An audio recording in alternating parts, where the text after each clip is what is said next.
ইসরায়েলের বিরুদ্ধে এক বিস্ফোরক অভিযোগ এনেছে ইরান। পারমাণবিক স্থাপনা, প্রতিরক্ষা ব্যবস্থা ও আন্তর্জাতিক সম্পর্ক সংক্রান্ত গোপন নথিপত্র সবই এখন তেহরানের হাতে। আর সেই নথি ফাঁসের ঘোষণাও দিয়েছে ইরান। এতে মধ্যপ্রাচ্য জুড়ে বাড়ছে উত্তেজনা, বাড়ছে কূটনৈতিক চাপ।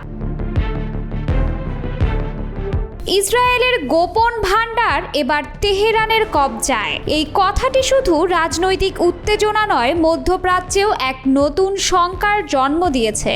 গতকাল ইরানি টেলিভিশনে দেওয়া এক সাক্ষাৎকারে ইরানের গোয়েন্দা মন্ত্রী ইসমাইল খাতিব বলেন, অচিরেই ইসরায়েলের বহু গোপন এবং অমূল্য নথি জনসমক্ষে প্রকাশ করা হবে। ইসমাইল খাতিব বলেন, এই অমূল্য নথিপত্র হস্তান্তর একটি সময় সাপেক্ষ প্রক্রিয়া ছিল, যাতে কঠোর নিরাপত্তা ব্যবস্থা নেওয়া হয়েছে। হাজার হাজার গোপন দলিল ইরানের আক্রমণাত্মক অবস্থানকে আরও শক্তিশালী করবে এই সম্পদ। এই ঈদে জামা জুতো অ্যাক্সেসরিজের ডিসকাউন্ট। নথিগুলোতে কি আছে তা ইরান খোলাসা না করলেও ধারণা করা হচ্ছে এগুলোতে ইসরায়েলের পারমাণবিক সক্ষমতা, যুক্তরাষ্ট্র ও ইউরোপের সঙ্গে প্রতিরক্ষা চুক্তি এবং গোপন গবেষণা প্রকল্প সংক্রান্ত বিস্তারিত তথ্য রয়েছে। বিশ্লেষকরা বলছেন, গাজা যুদ্ধের সময় ইসরায়েলে আটক হওয়া একাধিক তেহরান সমর্থিত গুপ্তচরের কাছ থেকে এই নথি পেয়েছেন তারা। তবে এসব নথি 2023 সালে ইসরায়েলের পারমাণবিক গবেষণা কেন্দ্রে সাইবার হামলার মাধ্যমে চুরি হয়েছে কিনা তা এখনো নিশ্চিত হওয়া যায়নি। রাষ্ট্রীয় সম্প্রচার মাধ্যম IRIB জানিয়েছে, এসব নথিপত্র বর্তমানে নিরাপদ স্থানে রাখা হয়েছে। নিরাপত্তাজনিত কারণে গণমাধ্যমে এ নিয়ে এতদিন নীরবতা বজায় রাখা হয়েছিল। বিশ্লেষকরা বলছেন, এই গোপন নথি ফাঁস হলে ইসরায়েলকে কূটনৈতিকভাবে বড় ধাক্কা খেতে হতে পারে। এই হুমকি এমন এক সময়ে এলো যখন ইরান ও যুক্তরাষ্ট্রের মধ্যে পারমাণবিক কর্মসূচি নিয়ে পরোক্ষ আলোচনা চলছে। গোয়েন্দা মন্ত্রী খাতিব নথিপত্রের পরিমাণ ব্যাখ্যা করে বলেন, হাজার হাজার নথিপত্র বলা হলেও তা কম বলা হবে। রাষ্ট্রীয় সম্প্রচার মাধ্যম IRIB সূত্রের বরাত দিয়ে জানিয়েছে, বিপুল পরিমাণ এই নথিপত্র নিরাপদভাবে দেশে আনার প্রয়োজনীয়তা এবং নিরাপত্তার কারণে কিছু সময় গণমাধ্যম নীরবতা বজায় রাখা হয়েছে। প্রতিবেদনে আরও বলা হয়, এসব নথিপত্র বর্তমানে নিরাপদ স্থানে রাখা হয়েছে।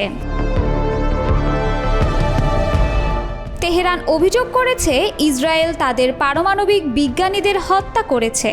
অন্যদিকে ইসরায়েল দাবি করেছে, ইরান আঞ্চলিকভাবে বিভিন্ন সশস্ত্র গোষ্ঠীকে সমর্থন দিচ্ছে, যারা ইসরায়েলের স্বার্থের বিরুদ্ধে কাজ করছে। 2024 সালের এপ্রিল মাসে সিরিয়ার দামেস্কে ইরানি দূতাবাসে ইসরায়েলি হামলার পাল্টা জবাবে ইরান সীমিত হামলা চালালে ইরান ও ইসরায়েলের মধ্যে পাল্টাপাল্টি আঘাতের ঘটনা ঘটে। সম্প্রতি যুক্তরাষ্ট্র ইসরায়েলকে সতর্ক করে জানিয়েছে, তেহরানের সঙ্গে আলোচনার প্রেক্ষাপটে যেন তারা ইরানের পারমাণবিক স্থাপনায় হামলার পরিকল্পনা থেকে সরে আসে।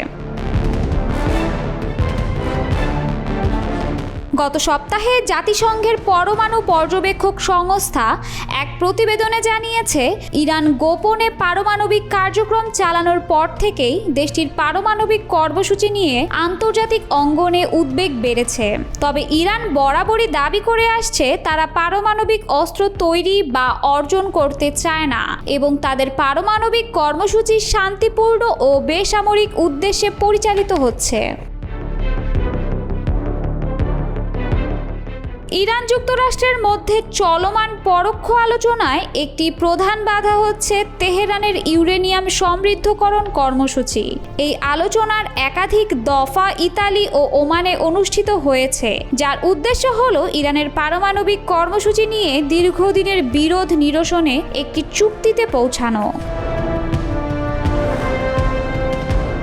বুধবার ইরানের সর্বোচ্চ ধর্মীয় নেতা আয়াতুল্লাহ আলী খামেনি যুক্তরাষ্ট্রের বর্তমান প্রস্তাব প্রত্যাখ্যান করে বলেন, ইউরেনিয়াম সমৃদ্ধকরণ কর্মসূচি পরিত্যাগের প্রস্তাব আমাদের স্বার্থের শতভাগ বিরুদ্ধে।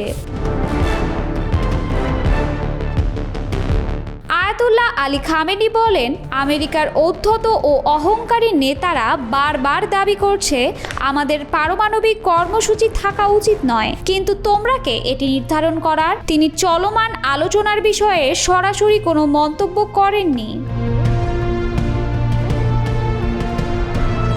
এদিকে রোববার ইরানের সংসদের স্পিকার জানান, পারমাণবিক চুক্তি নিয়ে যুক্তরাষ্ট্রের সর্বশেষ প্রস্তাবে নিষেধাজ্ঞা প্রত্যাহারের কোনো বিষয় নেই বলে রাষ্ট্রীয় গণমাধ্যমগুলোতে জানানো হয়েছে। এতে বোঝা যাচ্ছে আলোচনায় অচলাবস্থা সৃষ্টি হয়েছে। ইসরায়েল ইরান টানাপোড়েনে পারমাণবিক নথি ফাঁসের হুমকি নিঃসন্দেহে পরিস্থিতিকে আরও জটিল করে তুলেছে। এই সংকট কোন দিকে মোড় নেয় সেটাই এখন দেখার বিষয়।